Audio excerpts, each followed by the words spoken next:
I have 6 books I'd like to share with you today. 3 are what you might consider beach reads, those summer reads that are easy and breezy and you don't have to concentrate too hard on, and the pages just keep turning and turning. The other 3 are historical fiction novels that you have to concentrate, or I had to concentrate a little bit harder to read them, but they were no less interesting and page turners. Hi, my name is Pam Lamp. I write a blog called Who I Met Today. Every 2 weeks, I publish a newsletter featuring interviews with people from all walks of life who do interesting things that I'd like to learn more about and share with you. I also include book recommendations and food and other things that readers have suggested might be fun ideas for the whole community. So I'd love you to join and subscribe and follow along. Back to the books. So the first book that I just finished reading a couple of weeks ago was definitely a summer read. It was one of those escapist type reads. I was babysitting my granddaughter in Colorado, and I kind of fell into a routine. Every night I would put her to bed. I was exhausted, pour myself a glass of wine, prop up my feet, and read Blush. Now, I read it on my Kindle, so I'm going to show you the electronic cover of that book. Blush was by Jamie Brenner, sorry. Blush takes place at a New York State winery founded by a family who seems picture perfect on the outside, and their life and their business just seems to be grand. We learn in the book that appearances can be very deceiving. I'm going to briefly go into these books, and then if you want more information, there's a little bit more in the article below. So that's Blush by Jamie Brenner.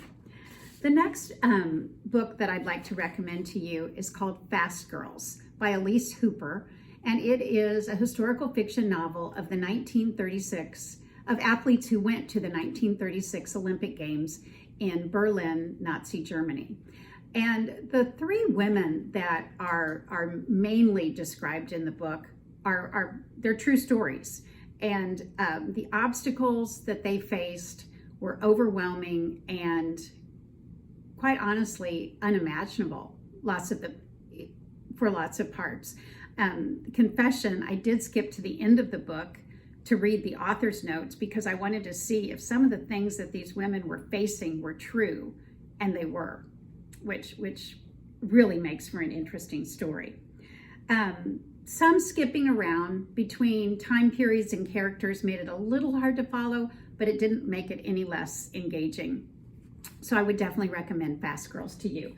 Let me see if I do. There's the cover of that one. And that's been out for a while, so you might be able to find it at your library. The Guilt Trip by Sandy Jones is definitely another beachy, escapist, light read. 3 couples, all friends, fly off to Portugal for a wedding, and before the plane has ever left the ground, the lies and the secrets and betrayals and the arguments begin. So it was a fun read. You go through it very quickly, and I enjoyed it. It was also a reminder that you never know about the person. Don't judge too quickly. The next book that I loved, and it's probably, up until I started reading the book I'm reading now, which I'll tell you about next month, this book was probably my very favorite one of the year so far. It's called Surviving Savannah by Patty, and I don't think I have a picture of it. Oh, yes, I do. Sorry. Patty, no, I'm not doing very well with this. Patty Callahan Henry.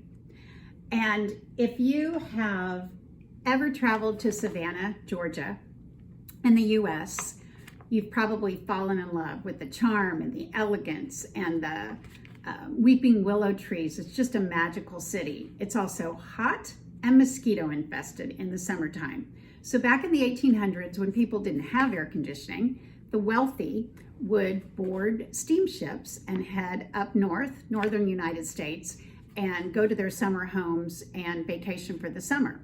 So in 1838, many of the residents boarded the Pulaski, a steamship. They were going to pick up more passengers in Charleston and then head on to Baltimore and to their summer homes.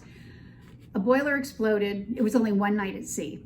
boiler exploded that night, sank the ship, and entire families perished at sea. Now, I thought the really interesting part of this book is that while the author was writing it, divers discovered the shipwreck. It had been almost 200 years since this ship exploded, and they discovered it at the same time she was writing the novel. And the wreck really, the incident, the tragedy really did change maritime law. Like the Titanic, they didn't have enough lifeboats on board, and that's the reason so many people perished. And just talks about the families and the lives and the history behind a very little known event in the US. So a 5-star read in my opinion. The next book, let's see if I can show you the cover a little bit better than I did last time. Girls with Bright Futures by Lori Frankel. Another summertime read. It's an exaggerated tale of what parents will do to get their sons and daughters into college.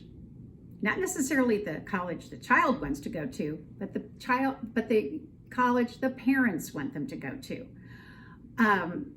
Susie Orman Schnall, a novelist and screenwriter who I interviewed on my blog one time, described this book as Big Little Lies by Leanne Moriarty. If some of you have read that or seen the series on TV, meets the college admission scandal. And that's really what it was. Now, Susie, like so many other people that I talked to, whose opinions I really do respect, loved this book.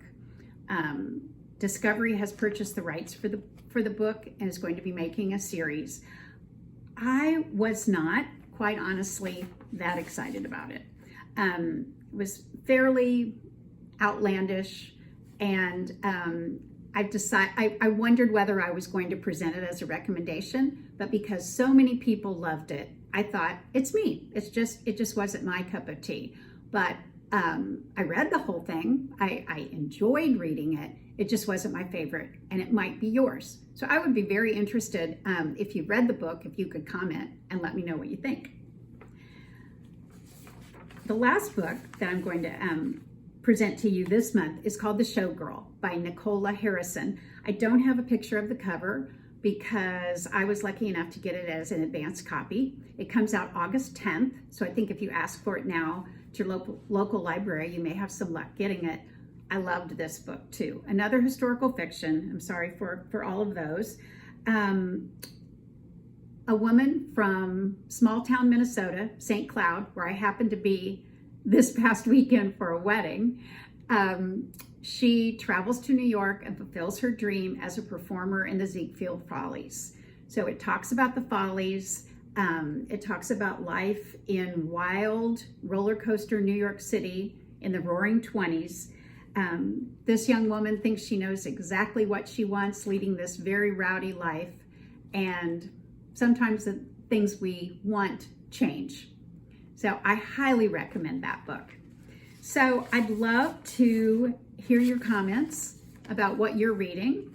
If you comment at the bottom of this article, and love getting recommendations. That's how I determine what I'm going to read each month. And whether you choose a beach read or something a little bit more serious or complicated, I hope you're enjoying your summer and reading a lot of books. Thank you so much.